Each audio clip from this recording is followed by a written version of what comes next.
Hello, hello, hello, hello, hello, everyone. Welcome to another episode of Sree's daily global COVID-19 show. My name is Sree Sreenivasan, and it's my honor to convene this daily conversation around all things COVID. On the show, we cover three crises: the health, financial, and racial inequality crises. We're always looking for guests and theme suggestions. Please email me, sree@sree.net. We're grateful to our partners at scroll.in, one of India's leading news, culture, and information websites with a global footprint. They are hosting us right now on their channels. We're live on Facebook, on Twitter, on YouTube, and on LinkedIn. Please tag and share this with your friends and family. We have a special show for you tonight. We're talking about how you create change under COVID. You're about to meet Briones Bedell.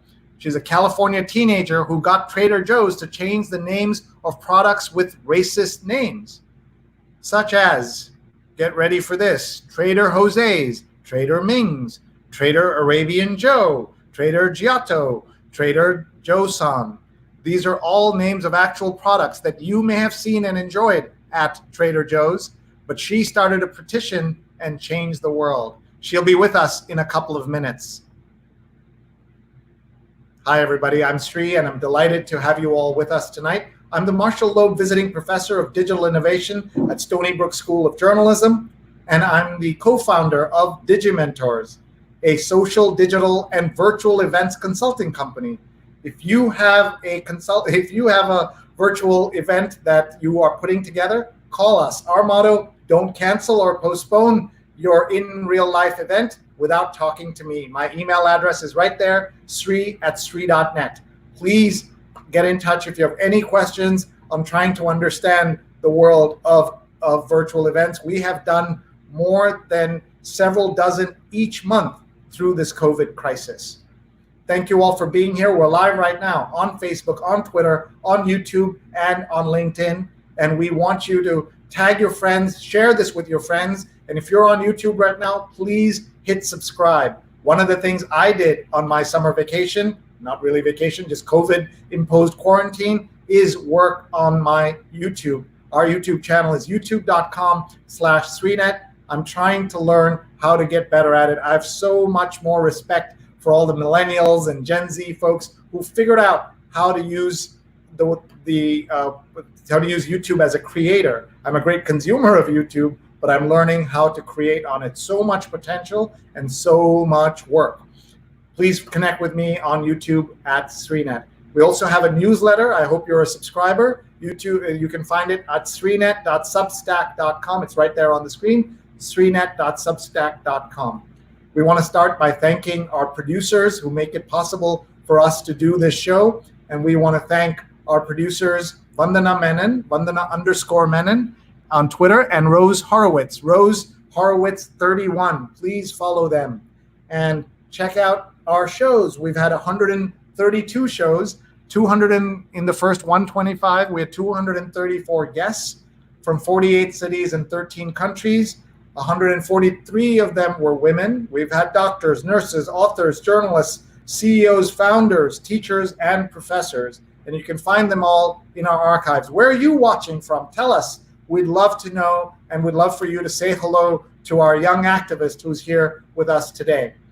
We also want to thank our sponsors who make it possible for us to be here by sponsoring our show. And we want to thank Muckrack Academy for Fundamentals of Social Media. There's a free certification program that they helped me put together, me and my colleagues, Linda Bernstein, Shrusti Hebar, and Stefan Kaplan, along with Mike Schneider of Muckrack Academy. mrac.co/social, mrac.co/social. More than 4,000 people have signed up for this free course. Please sign up and join us as well. And finally, before we go to our guest, we want to play an ad for a new show that I'm co-executive producing with two of my friends. It's called She's on Call. Hi, I'm Dr. Sujana Chandrasekhar. I'm an ear, nose, and throat surgeon in New York City and New Jersey. And I'm Dr. Marina Kurian. I'm a general surgeon in New York City area. We'd like to introduce you to our new show, She's on Call. We air live on social media platforms from 11 a.m. to noon every Sunday Eastern Time. We discuss the medical topics of the week. We have two great guests, experts in their field, that help us analyze and look at some of the topical issues of healthcare. And we are on 11 to 12, so please join us. We'd love to answer your questions, so please share and watch and send us your questions and comments. See you Sundays at 11. So proud to work on that show. She's on Call every Sunday at 11. Please follow them on Facebook and on YouTube and on Twitter. Are you ready now to meet our young guest, who is not the youngest guest we've had? The youngest guest we've had is 7 years old, but this is the first time we have someone who has helped make such a big impact at such a young age. Briones Bedell will be with us. She's the California teenager who got Trader Joe's to change the names of products with racist names. And please welcome on our show, Briones. Hello. Hi, thanks so much for taking the time to get the word out on this issue. I'm Briones. Thanks for being here. So first, for question I always ask is, how are you? Where are you? How is your family doing through the COVID crisis?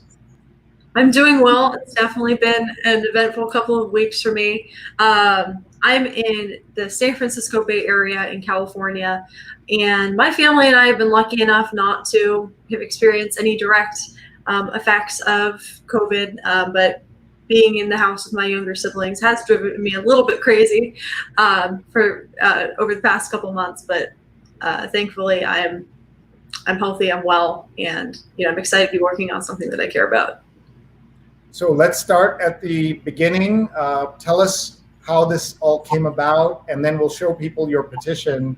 But and also, if it isn't clear where exactly you are in California, just what part of the Bay Area you're in? Yeah, so I'm in Oakley, California, which is about 50 miles from San Francisco. And where's that in relation to Oakland? It's further inland. Okay, further inland. All right. So start. You're an American teenager trying to survive COVID and get through it all, and something happens. Yeah, so I'm a high school senior from the San Francisco Bay Area, and what inspired me to start this petition is, my family and I were fairly frequent patrons of Trader Joe's, which is a popular grocery chain in the United States. And I've noticed this problem for a while, but particularly in the last couple of weeks in the wake of other branding modifications such as Aunt Jemima's, Uncle Ben's, Land O'Lakes, that the branding choices are potentially a little bit problematic. And so for more background, Trader Joe's brands some of its ethnic foods with modifications of Joe, such as Trader Ming's for Chinese food, Trader Jose's for their Mexican food, and Thai Joe for their Thai food, among others. And I felt that this packaging, while insensitive, it perpetuated narratives of exoticism, and put into the larger context of the brand's corporate brand philosophy, it belies a narrative of exoticism that perpetuates harmful stereotypes. For example, so not only is there this issue of insensitive branding, but on the corporation's website, under their Our Story tab, they detail some of the sources that the founder, Joe Columbe, drew on for inspiration when designing this corporation in the, I believe, 60s or 70s. And so these would be White Shadows in the South Seas, which is a book that details the exploitation of the South Pacific by trading companies in the early 20th century, as well as the Disney Jungle Cruise Ride, which depicts Native peoples as uncivilized and violent. And it compelled me to speak up about it because in this country, we're having so much positive discussion about race issues, and people who may not have been comfortable or aware of some of these issues are contributing their voices to a larger conversation about race in this country. And I believe, this is a perfect time to bring it up. And if not now, then when? We're questioning these historical patterns of exploitation and really bringing to light some of the injustices. So I hope that by starting this petition, I can help to create some positive social change. And so far, I've been impressed with the response. I think we're at about 3,600 signers now. But yeah. So let's read a little bit of some of the what you demanded that be changed. Your petition, which is on change.org, says, we demand that Trader Joe's remove racist branding and packaging from its stores. The grocery chain labels some of its ethnic foods with modifications of Joe that belies a narrative of exoticism with modifications of that perpetuates harmful stereotypes. Trader Ming's for Chinese food, Arabian Joe for Middle Eastern, Trader Jose for Mexican, Trader Giotto for Italian, and Trader Joe-san for Japanese cuisine. I was born in Japan, so I'm extra sensitive to racist Japanese stereotypes. Furthermore, the Trader Joe's company takes pride in the fact that the founder, Joe Colombo, took inspiration in building the Trader Joe's brand from a racist book and a controversial theme park attraction. And we learned this directly from the Trader Joe's website. So all of this happened when, give us the dates when you started this and tell us what's happened since. Yeah, so I wrote and posted the petition on June 7th. So it's been about 2 weeks since the original point at which I posted it. And since then, it was quiet for a couple days while the petition was slowly gaining steam. And then it hit the first person to report on this, I believe this was 4 or 5 days ago, was the SF Gate. They were the person or the corporation that broke the story. And from then, it's been a lot of media attention, a lot of interviews, and Trader Joe's issuing a statement that they were already in the process of phasing some of these products out and that they should be able to complete this work soon. However, upon doing further research about the company and their previous assertions that they would remove this packaging, I noticed that they issued a nearly identical statement to the one that they issued to the San Francisco Gate on, I think 4 or 5 days ago, in an article in Nylon magazine almost a full year ago. However, Trader Joe's, to my knowledge, has not issued a specific time frame as to when the changes might happen, and nor has a company statement been issued regarding the broader corporate brand philosophy as pertains to the White Shadows in the South Seas book or the Disney Jungle Cruise ride. At my local Trader Joe's here in Northern California, I can say that the products are certainly well represented. They stay on shelves unaddressed. And so, although there's been a response, a large public response, as well as a somewhat of a response from Trader Joe's, I'm not quite satisfied or impressed with the response yet. And I think the petition remains important because Trader Joe's lacks the necessary urgency needed in the current political climate to remedy this issue and provide a public response to the controversy. The issues are layered and multifaceted, and I think Trader Joe's owes it to its customers to take accountability and be transparent. Thank you. I'm reading these names. So I see Trader Ming's, I see Thai Joe, and I see, what else do I see on here? Maybe Arabian Joe, I see that. I mean, I'm laughing because it's so ridiculous. And Trader Joe-san, which is the Japanese tempura chicken. So let's unpack this a little bit and also hear from you what the reaction has been among friends and family. I can tell you that in our house, we love Trader Joe's. We think it's compared to so many other big chains, they treat their customers well. More importantly, they treat their staff, I believe, better than most. I've talked to them. People who work there for many years have said that to me. So it's kind of odd that of all the things that we could be talking about, here we are talking about this. So this is not to attack Trader Joe's other policies or to say that they're worse than anybody else. But in this particular thing, sometimes we have to hold the brands we love to a higher standard. What do you say about that? And what has the reaction been? Did anybody else have that feeling like, oh no, not Trader Joe? Yeah, I mean, that was absolutely my feeling as well.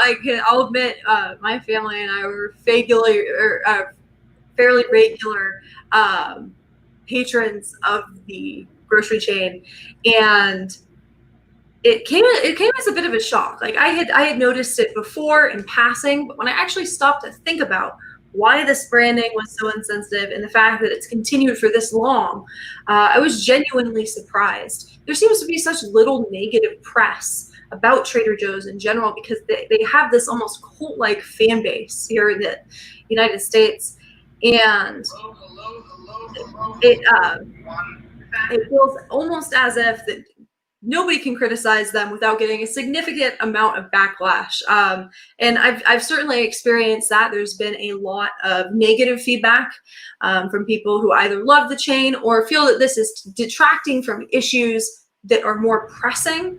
A good example of this is a lot of people have expressed to me that while this is an interesting topic, an interesting issue, it may be detracting from the broader message that about racial inequality and injustice that we've been dealing with in this country, primarily being police brutality. And so my response to that, and I haven't responded publicly to either negative or positive comments, because again, my ultimate goal in starting this petition is to raise awareness and simply start a conversation so that we might continue this frank discussion of cultural sensitivity and race that we're having currently.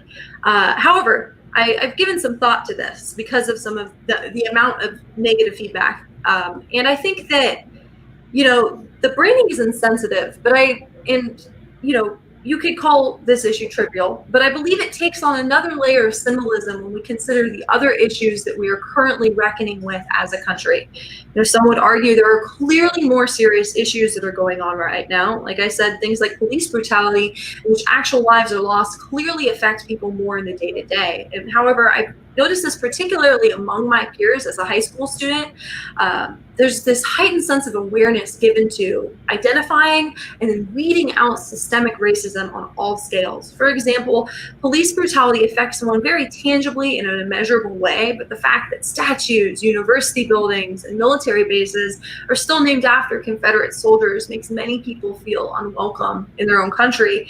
But in a broader context, and most relevantly here, it allows us to see that there is racist sentiment on many levels, and that both actual violence, as in the case of police brutality, as well as more symbolic racism, are both worth our time addressing and resolving.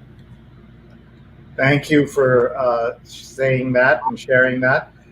One of the things that we want to ask you about is, did you get a call or anything from Trader Joe's? Yeah, that's the one thing that surprised me. I actually haven't heard directly from the corporation. I've heard from others that the company is notoriously tight-lipped about their policies and their public image, and that might have something to do with the almost kind of pristine public reputation that Trader Joe's holds, at least online.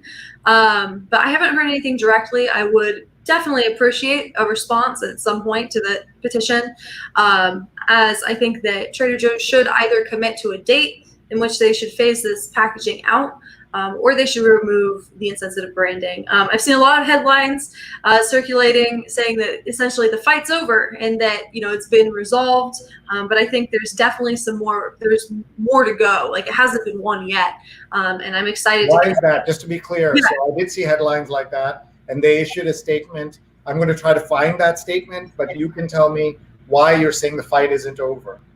Yeah, so their statement is that they've been working on this issue for some time now, and they expect to make these packaging changes soon. The reason that I don't think that this is quite over yet is because this is a nearly identical statement to one that they issued to a reporter last year to Nylon Magazine, well over a year ago at this point. And I haven't, as a consumer, I haven't seen any difference in the packaging or branding at my local store. And I think that Trader Joe's, in this current climate, in the wake of other brand modifications, does owe it to its customers to be transparent and commit to a date, or either commit to removing products that they themselves have recognized have not been conducive to a welcoming or inclusive customer experience. So here's the headline in the Washington Post: Trader Joe's removing racist packaging after online petition. So you do get the credit for it. They're not saying we were already doing it, but you're seeing this here. So let's fast forward into here so I can read the statement from company spokesman Kenya Friend Daniel. While this approach to product naming may have been rooted in a lighthearted attempt at inclusiveness, we recognize that it may now have the opposite effect, one that is contrary to the welcoming, rewarding customer experience we strive to create every day. The grocer said that it already has changed the packaging on a number of products, and it expects to complete the process very soon. So, and there you are in the Washington Post. But your just to be clear, your complaint is that they haven't committed to any actual change, and that they said the same thing a year ago when someone else brought this up. Is that correct? Yeah, absolutely. And then a further issue is that the brand hasn't issued any statement regarding the White Shadows in the South Seas book or the Disney Jungle Cruise ride and how those have influenced their greater corporate brand philosophy as a whole. And it pertains directly, I think, to the insensitive packaging because it adds this other layer of essentially question as to why this was inspirational to the founding of a grocery store. But also just as broader as a company. I think it's something that they should answer to, it being the 21st century, and we're kind of uncovering these historical patterns of exploitation and trying to get to the root of them and resolve them to eliminate institutional and structural racism. I will say to anybody who says that this story is not that important, we should only focus on more serious, so-called more serious issues. This show has time for all of it because we're here every single day for 132 straight days. We've been able to cover very serious topics, such as yesterday's story about what's happening in Portland. I want everybody to go back and watch this. What's happening with the federal government stepping in to Portland is scary, and a dry run for what Trump has threatened to do in Chicago, in New York, and other cities. So please watch this episode yesterday. And I'm going to take this chance also to tell everybody about some of the other shows we have coming up. We have a whole week of fantastic programming. Today is our session with Briones Bedell, who's talking about how she's made change, and we'll ask her for tips for other topics that people may want to make a change on. And then tomorrow we have a return guest. Tanya Reese is with us. She was with us about 100 days ago when she talked about the work that she was doing with Edelman in brand trust. And she'll be back because they have some new research under coronavirus that you don't want to miss. And it's a special time, 3 p.m. New York City time. That's 12:30 a.m. in India on Wednesday. Of course, you can find this all on our archives as well. And then on Thursday, we have a very unusual show because this is Briones is a newsmaker of one kind, but we have a global newsmaker who will be with us for a very important episode. Our guest is Maria Ressa. She's the journalist convicted by the Philippines, along with her colleague Ray Santos, of cyber libel. The former CNN journalist is head of Rappler, a news site that's critical of President Rodrigo Duterte. Both have been released on bail pending appeal, but could face 6 years in prison. The case is being seen as a test of press freedom in the Philippines and in the broader context in Asia and elsewhere. Our producer, Rose Horowitz, will join me to interview Maria Ressa. So you don't want to miss this. It's 9 p.m. in America, so roughly the same time as today's show. It'll be 9 a.m. on Friday in the Philippines. So Thursday, 9 p.m. and 9 a.m. Friday in the Philippines. So watch for that.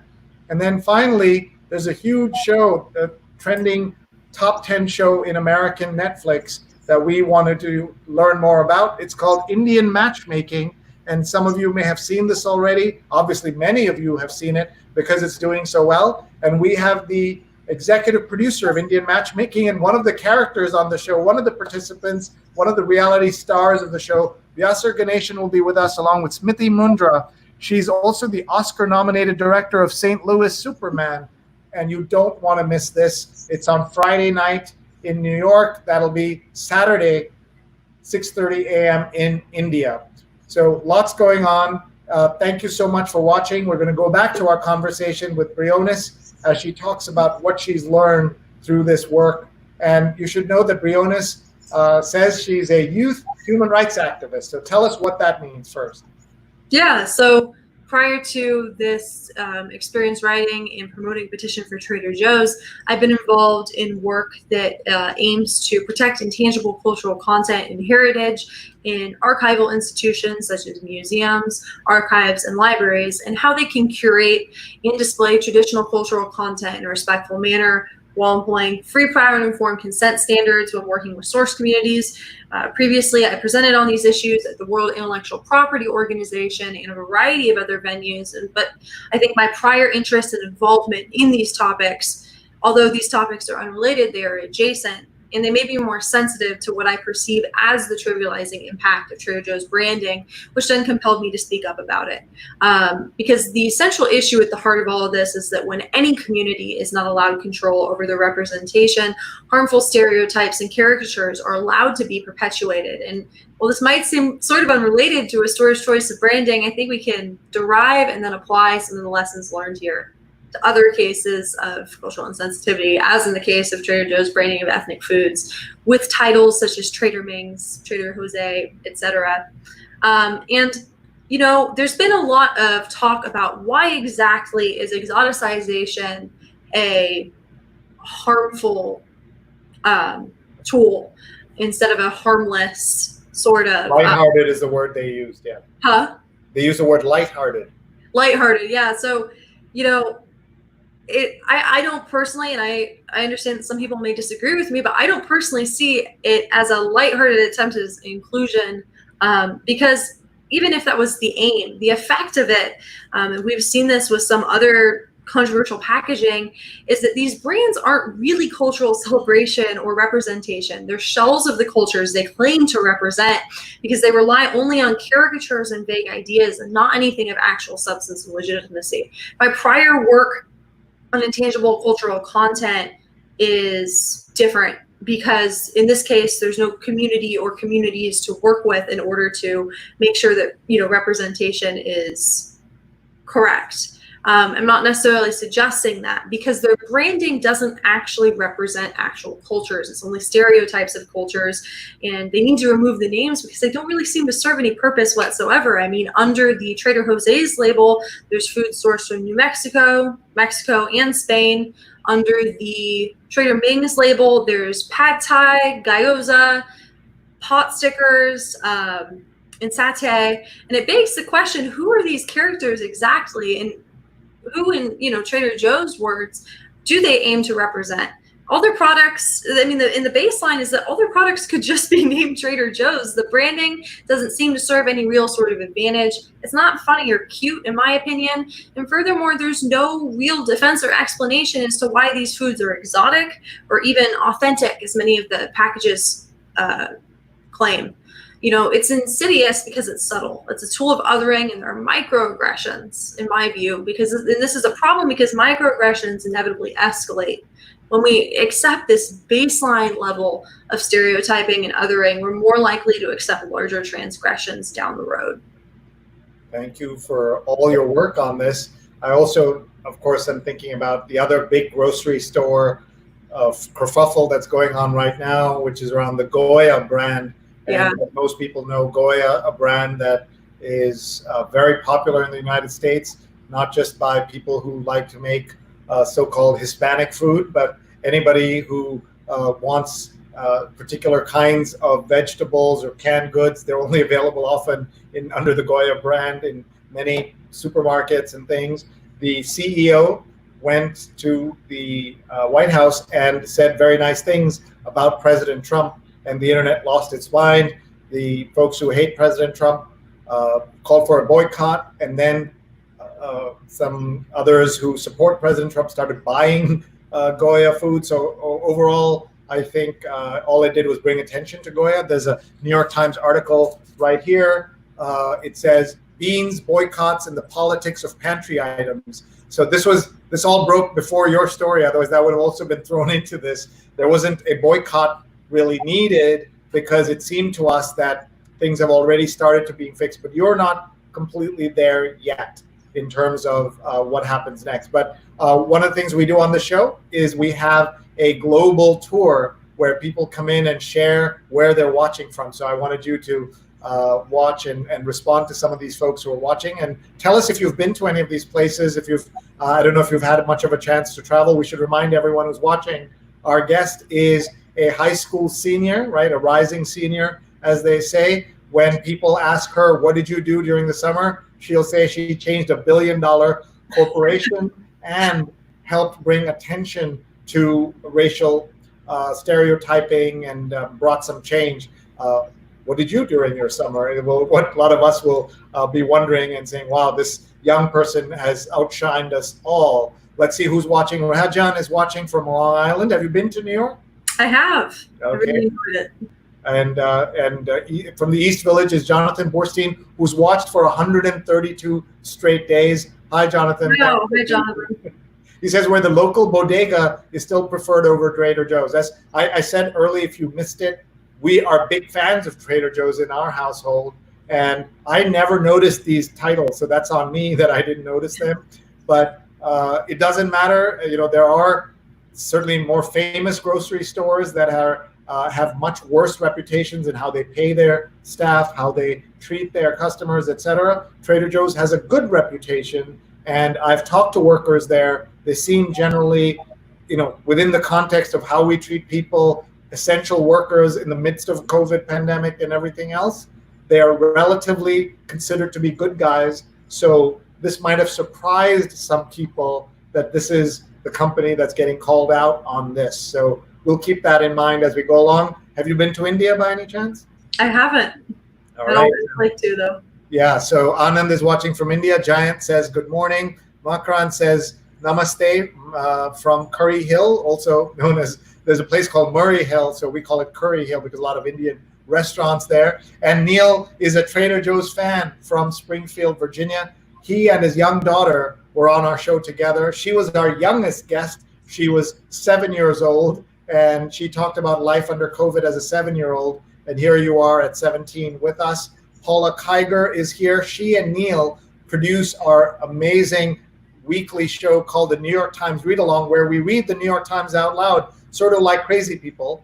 And we've been doing it for 5 years. It'll be 5 years this October. And on that show, we get to talk about the New York Times and read it out loud on Facebook and other platforms. 8:30 to 10:15 every Sunday morning. Please join us.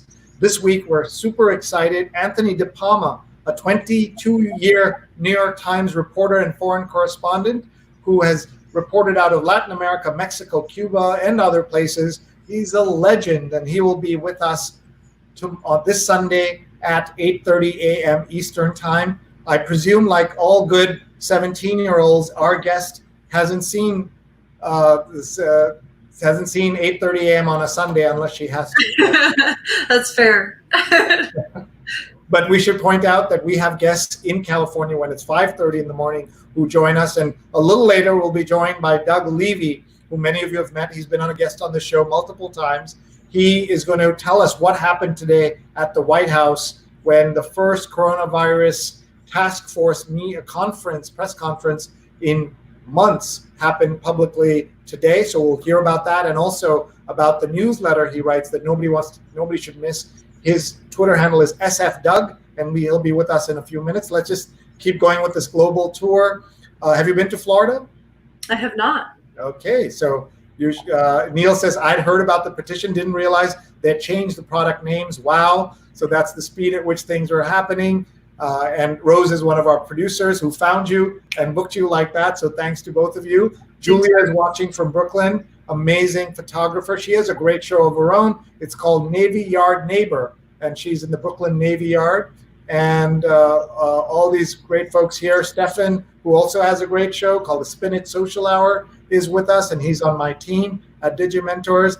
And Rajan says, Trader Joe's and Aldi have the same parent company. As a single person, I do most of my grocery shopping at Aldi. So this is of special interest to me. And so there is a parent company also. I'm just realizing we don't have Aldi here in Manhattan, or at least not that I know of, so I'm not familiar with that. But I've been there once. And Ellen's watching from the Upper East Side of New York. Loeb Sharma is watching from Kerala in India. Aparna Mukherjee is watching from LA. Tend to agree with Paul Krugman on this count. So I'll have to go check what that says. Maybe somebody else can type in what Paul Krugman said, because I'm not able to click through very easily. Mark is watching from Durham, North Carolina, and home of some of the great colleges in America, that whole region. So let me ask you, what are your college plans, and what are you planning to do next year? Yeah, I'm pretty indecisive, but I definitely want to do something that's going to allow me to continue to, have the flexibility to do this kind of work. I've eyed history or journalism in the past, and I'm excited to kind of start that process this fall. All right. Did you take the SATs? I did. And are you happy, or are you going to take it again, or what's the plan? I'm pretty happy with it. I was going to take it again in August, but that's not looking so great with COVID and all. And Rajan says that Trader Joe's has 503 stores. Wow. In 42 states and Washington, D.C. So it's a big brand, obviously, and doing, has a big impact. And here's somebody criticizing you, says, I'm not showing her name because these trolls, I'm no fan of the trolls. She says, this is a disgusting race bait effort, what you're doing, Briones. Yeah, I can definitely understand disagreement, and I welcome a conversation because, regardless of how people feel about this petition, it seems like people have a viewpoint and an opinion on it. And I think that's the beauty of the petition, is that a lot of different people are expressing viewpoints, out in the open about Trader Joe's and just about race issues in this country in general. And so while I might not agree with you, I can respect your opinion, and I'm glad that it's creating a conversation nonetheless. Thank you. Joelle says hello, and thank you, Joelle, for your nice words. Mark is watching, says, a friend of mine wrote this editorial about schools where he feels the online learning is creating a separate but equal style of teaching again. Wonder what the guests think about this. So talk about school for a minute. You're getting ready to go back in California, but they may not have school in person. What is in your part of California, what's the situation?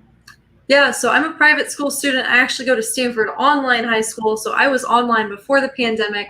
So I've been lucky enough to be able to kind of have a seamless transition, and I'll go back to school online in August as well. But I know that it's been definitely very difficult transitioning from one style of learning to the other. And while I do appreciate the effort to bring things online, feedback that I've heard from friends is that it's been a very messy process, but hopefully with some experience and, next semester, it will be more productive of a school year. So you think they'll have learned more and will be ready in a better way? I think so. I told I think I may have mentioned this to you, my twins are 17. Also, they're rising seniors in New York. They were guests on the show to talk about what it's like to be 17-year-old. They turned 17 during COVID. Nothing worse I can think of than turning 17 with your parents and stuck at home with them. So talk about that for yourself, what it's been like, your social life, your study life, your friends, and how locked down have you been? Yeah, my family and I have been, I think, especially cautious. I have not been to a grocery store since March. It's been definitely personally frustrating to be indoors, locked inside. I kind of live out of the way as well. But that's been a nice change because I can go for a walk. It's fairly quiet. There's wildlife.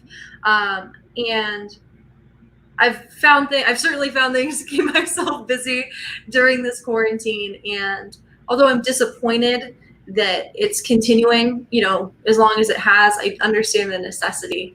And I'm glad that most people within my social circle have been as cooperative as they can. We've been, supplementing what we usually do with a lot of, FaceTimes and watching videos over Zoom. And so I think one thing that I've really been impressed with is that people don't complain as much as you think they would. And we're really just trying to make the best of a difficult situation for everyone while keeping ourselves and our loved ones safe. Sure. Thank you. Apollo is with us. Apollo is watching from Vegas. In fact, he was the star, along with Terry Thompson, of our episode on Vegas under COVID which was last Friday. All of these shows you can find in our archives. We have 132 episodes. People are saying nationwide coverage of this nonsense from a high school girl who wants to win college admissions points. I'm sorry, I should have even started reading that. I'm not showing it on screen. What do you say to people who say you're doing this for things like that? So terrible. I apologize for bringing it up. It's all good. I've seen much worse on Twitter and sent directly to me. I can understand that generally as a culture, we don't have a whole lot of respect for young people, and we tend to think it's either their parents or there's some ulterior motive behind it. I can say with 100% certainty, this is something that I certainly do care about, and I've demonstrated in the past, that I'm interested in human rights. Although my presence on social media is new, my interest is not, and it doesn't bother me too much. And we should tell you that you can find Briones on Twitter and on Instagram. That is her public account, Briones Bedell, and that's I've never heard that first name before. What's the origin of that? Yeah, it was a regional park that I grew up near, and my parents decided to name me after it. It's a park? You said it's a park? Yeah, regional park, like a nature preserve. Oh wow, okay. And what is that named after? Do you know? I'm not exactly sure. I should find that out. Yeah, some reporter is going to ask you that for sure. Yeah. So this Julia woman who is kind of haranguing a young person like you is saying that this is all absolutely absurd. But Rajan writes back, it's not a trivial issue at all, in my opinion. Stereotyping of cultures should not be normalized. Cindy says, I enjoy shopping at TJ's. I love the ethnic experience. I liken it to going to It's a Small World ride at Disneyland, and where diversity and cultural differences are embraced. So what is your response? I definitely can see how as Trader Joe's framed it, it's a lighthearted attempt at inclusion. My personal reasoning is that given the history of race in this country and the way that we've fetishized and in turn demeaned and belittled other cultures, makes it so that I have heard people expressing offense, and while many people might not find it offensive, I think it's always good to stay ahead of the curve and continue to frame our corporate, personal, social decisions off of the most inclusive parameters and standards possible. But I can definitely understand your viewpoint, and I respect it. Wow, this Julia person has a lot of time on their hands. She's writing away. I presume that's her real name. Who knows on Facebook? But Mark says, does anyone else find it ironic that the spokesperson was probably an African-American woman? So that touches upon another thing. One of the criticisms is that you are white and you're stepping up. I don't think that the only people allowed to criticize white people or point out ethnic stereotyping are non-white people. So tell us how you fit into that conversation, how you are able to step up and talk and not be cowed down by somebody who will say, look at this white woman talking about this. Yeah, absolutely. And by the way, I was just presuming you were white, so.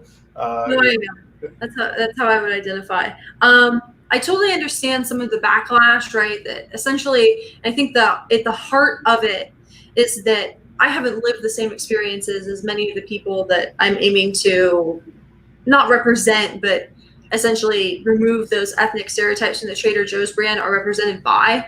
And I wouldn't claim to have lived through those experiences or understand intimately,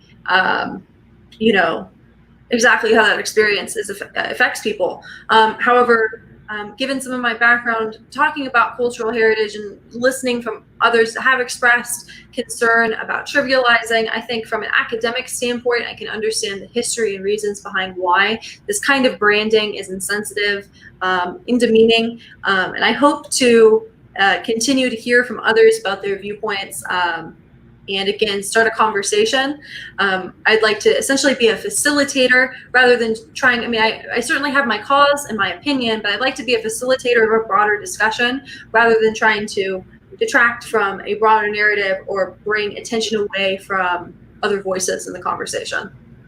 So this Julia woman is constantly posting And she says, did she ask how they feel about their ethnicities, names, and images erased from their culture's food? So let's just point out, there is no they to ask. What are you supposed to do? Go and ask every Japanese person you meet, how do you feel about being called Trader Joe-san? Or every Mexican American you meet saying, how do you like being called Trader Jose? That is not how this works. And this Julia person is constantly, she says that you're not giving up the limelight for a minute, and then she's posting and posting and posting. But there is a good Julia who is with us. Julia Weeks says, thank you for doing this work. This is not the Julia I was referring to, in case you get confused when you check back into the comments later.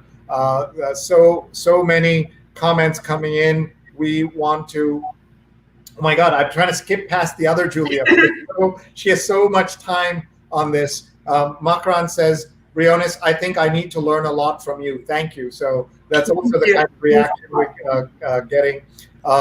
And oh my God, this woman has so much time on her hands to call you out and call you out and call you out.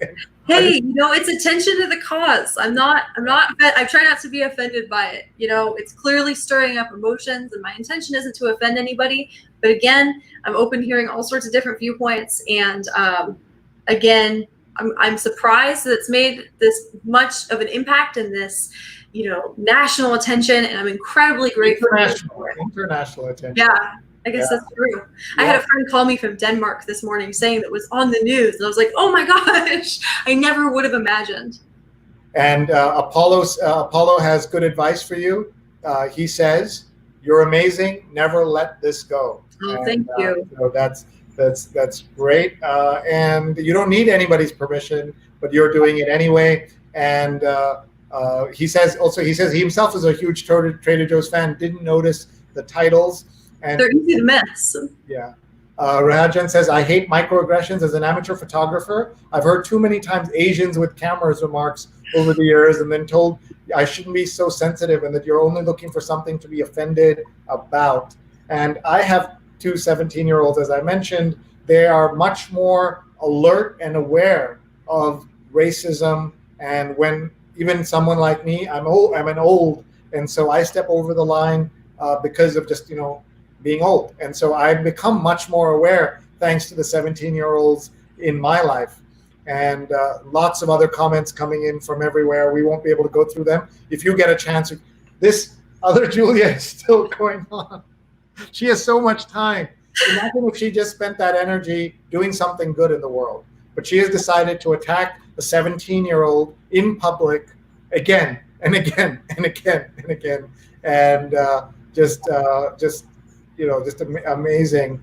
All of this is going on. Anyway, so if you'll stand by, I'm going to bring in my friend from San Francisco. So you said about 50 miles away from you is our friend Doug Levy. Doug writes a newsletter that everybody should get. It's a newsletter about 3 headlines from the coronavirus story every day. So he's going to brief us on what the heck happened today at the White House, and also why the president was seen today on a tweet wearing a mask. And then we'll come back to you in a couple of minutes. So let's bring on Doug Levy. Hi, Doug. Hold on one second. There you are. Hey there. Hi, Doug. Can you hear me? Can you see us? Hi. Doug is, look at that. He's got his messaging on brand. Cover your face, give others space, wash your hands, stop COVID-19. Doug was a guest more than 100 episodes, 100 days ago when we talked about life under COVID. California was bad then, and then California got better. And now California is as bad, if not worse, than the worst performers. And so I want to hear why it is like that from Doug. And then we're going to talk about his newsletter, and then we're going to talk about the president and what happened today at the White House. So go ahead, Doug. Well, thanks for having me on here. I'm not sure California is heading into the worst category, but we definitely are in trouble. And it's an interesting confluence of factors. Today we had data showing that Orange County, California, which is just south of Los Angeles, generally a fairly conservative area, mostly Republican voters, they were I believe, the first or one of the first counties in the state to relax the social distancing rules. They actually ousted their public health director, and the very first thing that her replacement did in early June was rescind the mask order. Orange County is now almost the worst in terms of number of COVID cases in California. They're second only to Riverside County, which has a very large number of low-wage worker, immigrant families, really hard hit there. But Orange County relaxed their restrictions toward the end of May, right before Memorial Day, including opening up restaurants. And they are now in the middle of a huge surge. So that's a real problem. The overall increase in cases in California is from a couple of things. One is there was a lot of political pressure to open up early. And the governor, as good as he was, in hindsight, we know now that it was a mistake. What he did was he set the standard at the state level and then allowed the counties to decide on their own if they were meeting that standard. If they did, they could go ahead and relax the rules. I'm lucky. I'm in a county that actually went on the very cautious side, which has turned out to be a really good thing. But a lot of places rushed to open. And as we've seen in Florida and Texas and almost everywhere else, a lot of people thought it was like flicking a light switch, and they immediately rushed to have parties or hang out together. Bars were crowded and the beaches were crowded, and it was bad. And that's why we're seeing the surge throughout the state. But we also are having people traveling. There was some very interesting data from usafacts.org, I think this was yesterday, that showed how many people from Arizona and Florida and Texas have traveled to other places in the last couple of weeks. The absence of a national strategy means that the rules for travel, the rules for quarantining, the rules for social distancing, the rules for what businesses can operate are different from state to state, and in some cases, county to county. So there's no control. And we're seeing that now.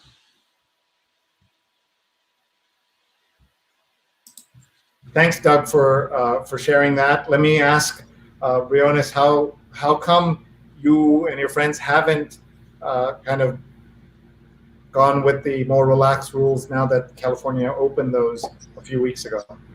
Personally, I'm just terrified of getting sick and getting those around me sick.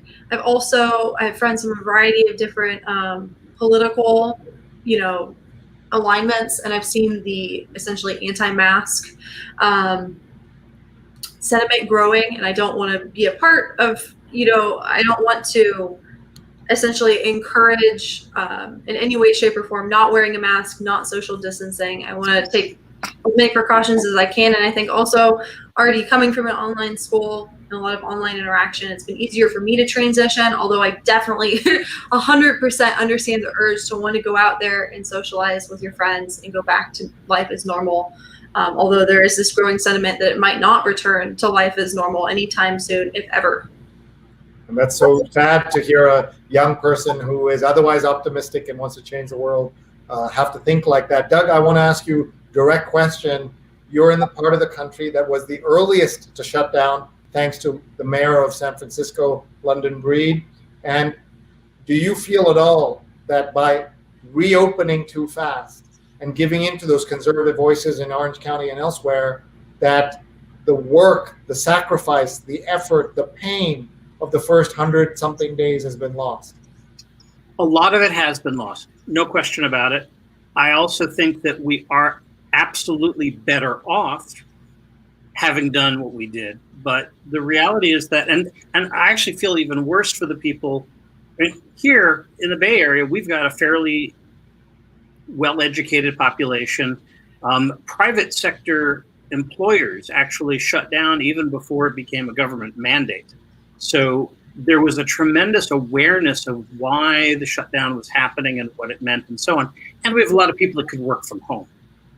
But if you go to a place like much of New York, Massachusetts, Rhode Island, the places where shutdown really meant crippling things, the shutdown was important. It flattened the curve. Particularly, Rhode Island's actually a great example. And now we wind up with all these cases coming in from other states. That all that good was erased. And unfortunately, there were, pandemic scholars and epidemiologists who warned us at the beginning that you have to take this seriously. And I mean, again, hindsight's 2020.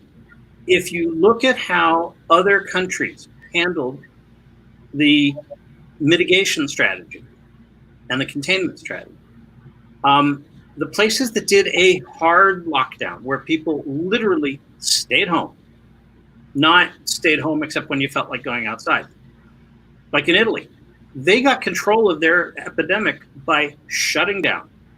And it was painful, but after, I think it was about 6 weeks, they were able to emerge in a strategic and measured way. Had we opened up a little more slowly, I think California would be in better shape, but the pressure from the other states has been insurmountable. Thank you, Doug. I want to tell everybody that Doug has a terrific book that he published within weeks of the coronavirus being locked down in America. It's called The Communications Handbook for Coronavirus, and you can find it at all bookstores. It's for communications best practices for leaders in business, government, public health, and elsewhere. So please check that out. And I'm going to now have him tell us about his terrific newsletter that I get every day. Thanks. This started out mostly because I had friends asking me, okay, so what's really happening? What do we need to know? And then I had clients starting to ask about this. And, I just put my journalist hat back on. I used to cover healthcare for USA Today. So covering the CDC and NIH, that was my everyday thing for a really long time. I've basically put it back to use. The other thing is that I've been on the medical center side as well. So I've actually been in 2 cases on the committees that manage and plan for pandemic response. So I try to use those lenses and pick out the stories that matter the most. And it's grown. I used to whittle it down to 3 stories every day. Now it's more like 5, but I try to make Don't grow it too much, Doug. We want it to be easier to digest because that's what makes it so special, but you do a fantastic job. Please subscribe, douglevy.substack.com, douglevy.substack.com, and while you're at it, sreenet.substack.com. Those are our platforms that we use, Substack instead of MailChimp. That's all that is. So please check those out. And now tell us about what happened at the White House today. Believe it or not, the president said, get a mask, wear a mask. And I'm kind of surprised. The problem is that it's not what he's said before, and the damage has already been done. We've literally had people killed over whether they have to wear a mask. We had the security guard in Michigan at the dollar store. Tragic story. Yeah. Right, and there have been a lot of hostile interactions that could have been avoided had the president just been open to masks.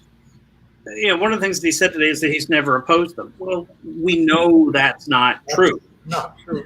and that, back to why California has had a new surge in cases, a lot of the surge everywhere is directly traceable to people who don't believe this thing is dangerous. And they don't believe experts like Tony Fauci when the president says something different. The president was saying, it's just going to miraculously go away. And he said that again in the last 24 hours. So, the good thing is that he seems to have said out loud on tape for all to hear that this is going to get worse before it gets better. It's incredibly sad. Had he said something like that even a month ago, it would make a difference. We are right now in some communities at a point where it's no longer an outbreak. We've got a virus that is almost endemic. One of the other bits of news today is the CDC published the first batch of data from what's called serology testing. And this actually came out later in the day, so it's not even in today's newsletter. It'll be in tomorrow's.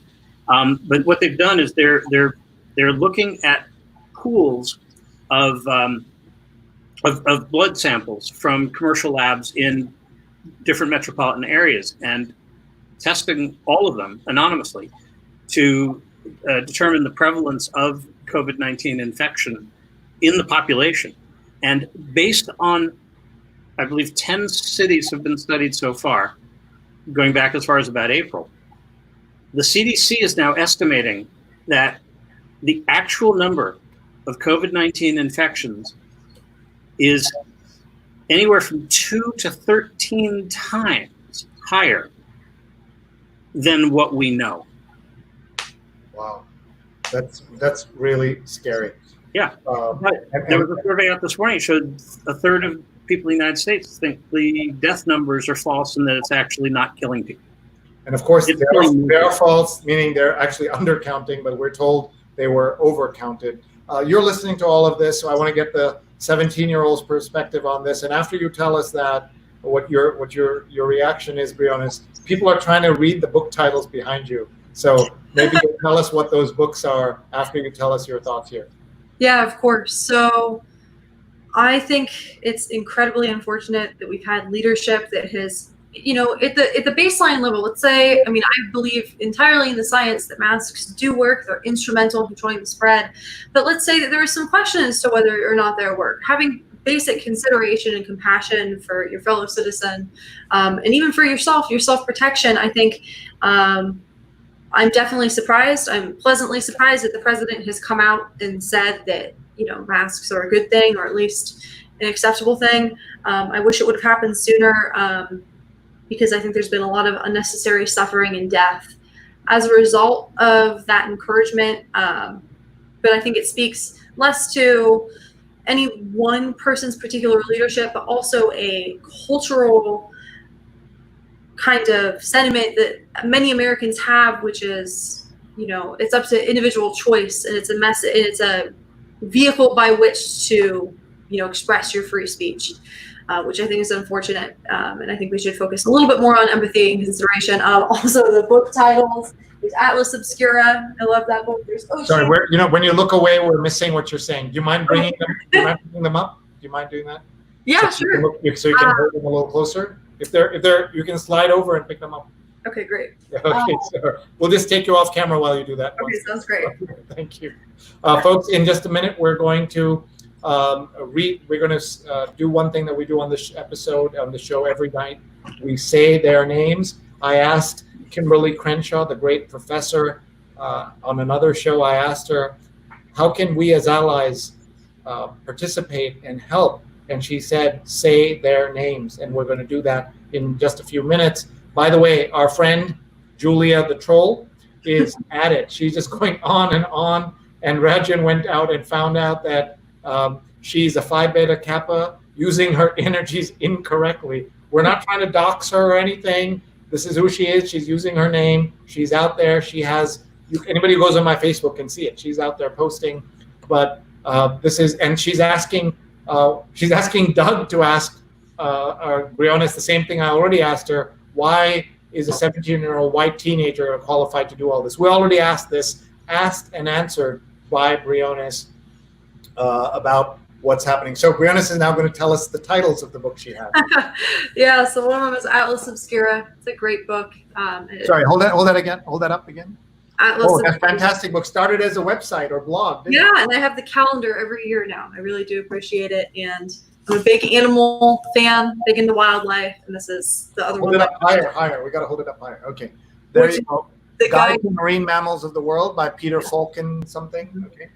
But yeah, those are the ones I wanted to share. All right, nice. So this is what happens. People have time on their hands when they're looking at the screen, and so they're doing that.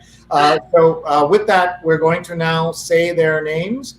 And Doug, will you join us as we do this? Absolutely. So how we're going to do this is we are going to pull up the list of names that have been compiled on the internet, and we're going to say them together.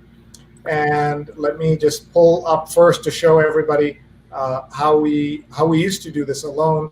We used to read the names that were on this Time magazine cover story. And that's Briones, have you ever seen this cover of Time magazine? And very striking. And then this photograph on the right that is new to many people, that's young George Floyd with his mother, Larcinia. And she would die 2 years, almost to the day that he would be killed. And they're now buried together next to each other in Houston. Such a stunning photograph and cover. I just, every day we've been talking and reading this. So tonight what we're going to do is we are going to say her name, which came from the ask from Professor Crenshaw, and Rajan and other viewers directed me to this list on the internet, and we're going to say her name. So what we'll do is we'll ask Doug to start us off. Doug, read a few names, and then we'll hand it over to Brianna, and then she'll read a few names and hand it over to me. And then Doug, I'm going to spare you trying to read those very tiny letters on the other side, because I can barely read them, and my face is up against the screen, so I'm not going to force you to do that. So let's start with you, Doug. Okay. I'm going to do my best to read, put my glasses on.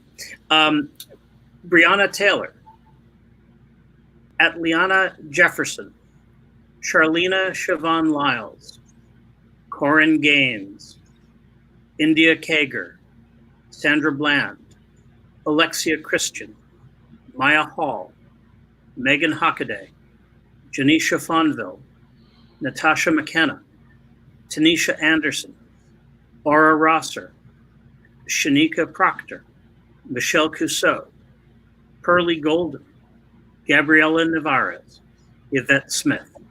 Thank you, Doug. You did. I know it's hard to read those and difficult.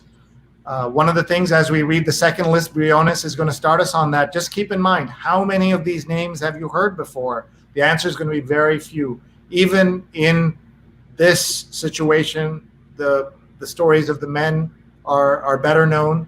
Both the stories of the men and the women need to be better known. So please go ahead, Briones, the second list. Renisha McBride, Miriam Carey, Kayam Livingston, Kayla Moore, Shelley Frey, Melissa Williams, Jolena Weldon, Alicia Thomas, Chantel Davis, Sharmel Edwards, Rikia Boyd, Sree Francis, Ayanna Stanley Jones, Tarika Welshin, Katherine Johnston, Alberta Spruell, Kendra James, Latanya Haggerty, Margaret Laverne Mitchell, Taisha Miller, Daniette Daniels, Frankie Ann Perkins, Sonia Taylor, and Eleanor Boomhorse. Thank you. Both of you are reading it cold for the first time. I know I've been reading it for several days now, and I find it difficult and also just hard to get through these names. Thank you for joining us on what I believe is a very special and sacred opportunity that we have on this show. We have the time, the space, and the audience that wants us to join us in saying their names. So with that, we're going to thank everyone for watching. We want to remind you of the shows we have coming up before we give our speakers a final opportunity to give us their final thoughts for this show. So I want to remind you that tomorrow we have a special show at 3 p.m. Eastern Time, 12:30 a.m. in India, noon in California. Brand Trust with Edelman. Tanya Reese, Executive Director of Intellectual Property at Edelman, will be back with new survey, new results. And David Bursoff will be here, Head of Thought Leadership Research at Edelman. At her last appearance, she said to us that one of the things people want to hear from brands, they want solutions, not sales. Solutions, not sales. And that's what we have modeled our company on, that we want to offer solutions, not sales, in the virtual events and other businesses. Now, I want to tell you of what's happening. So today's Tuesday, that's Wednesday. On Thursday, on Thursday night, we have Maria Ressa with us. She's the Filipino journalist and the head of Rappler, former CNN journalist. This website has been critical of President Duterte, who is an authoritarian and who is a good friend of President Trump. She has been released on bail pending appeal. She could face 6 years in prison with her colleague, Ray Santos. The case is being seen as a test of press freedom all over Asia, and of course in the Philippines in particular. Please join us for that show on Thursday night at 9 p.m. On Friday night at 9 p.m., A Change of Pace, Netflix Indian Matchmaking. This is a top 10 show in the United States, and Smriti Mundra, the executive producer of Indian Matchmaking, will be with us. She's the Oscar-nominated director of St. Louis Superman. And Vyasar Ganeshan will be with us. He was a participant, a character. I'm not sure what you call the folks who are in reality shows. What do you call them? Maybe Doug knows what you call those people. So he's not an actor. He was playing himself on this show, and he'll be with us along with Smriti on Friday night. So if you haven't seen it already, it is quite an unusual show. Someone said they couldn't take their eyes off the train wreck as they were watching that. So check that out. Obviously, lots of Indian Americans are watching it, but most people watching it are not Indian American or not from India. So now I'm going to go to each of our guests, ask them if they've seen Indian Matchmaking. B, will they watch it so they can join us on Friday before our guests come on and give us their final thoughts. First, to Doug. I have not seen the show yet. I will watch it. It looks like fun. And I'm also looking forward to seeing some of the shows that are currently in production. These are real shows that are in production right now. We're going to see 6 Feet Apart, Homebound, and Love in the Age of Corona. Wait, these are real shows? For TV. These are real shows? Those are real shows in production right now. What do you think people will want to watch shows about Corona since we're living it? Gotta laugh somehow. That's true. All right, Doug, thank you very much as always. You're a great friend. And ever since we worked together at Columbia, where you changed Columbia Medical School communications, Columbia Medical Center communications, your impact is seen on this on their work every single day. Congratulations, and thank you so much, Doug. Good night. Stay safe, everybody. Good night. And now let's go to Briones Bedell, who is our guest, who is the one who's changed Trader Joe's with her work on the petition. She's a youth human rights activist, not a youth human rights activist. She happens to be a young person who's working on big things, and she spent her summer and spring, or at least her summer, changing Trader Joe's. So your final thoughts. And have you seen the show? I haven't seen the show, but I've heard great things about it, and I will definitely watch it. Thank you so much for having me on the show. And I've been really personally excited about my opportunity to help affect positive social change. And I want to let anybody else out there who might be working on similar causes that to just put yourself out there and try it, even if there's contention, even if there's backlash. If you're solid in what your cause is and what you're doing, it's incredibly rewarding. And I'm incredibly grateful for the experience. And thank you again for having me. Thank you. And here's Rajan says, thank you. Sree, Doug, Briones, Rose, and Vandana. Jonathan says, interesting program. Thank you. Rajan says, thank you. And Aparna says, ooh, for Tanya, who's coming up tomorrow. And then I love this. Daryl's shown up and says, what did I miss? Just got here. So I would like you, Brianna, to tell him exactly what just happened. I'm kidding. We're going to go right into replay. That's what we do here. I'm going to let you go. Have you had dinner yet? No. All right, so we'll let you go get dinner. Thank you very much, Brianna, and Briones, sorry. Good luck, and stay well and stay safe in your entire family. Thank you. All right, we'll see you. Bye-bye.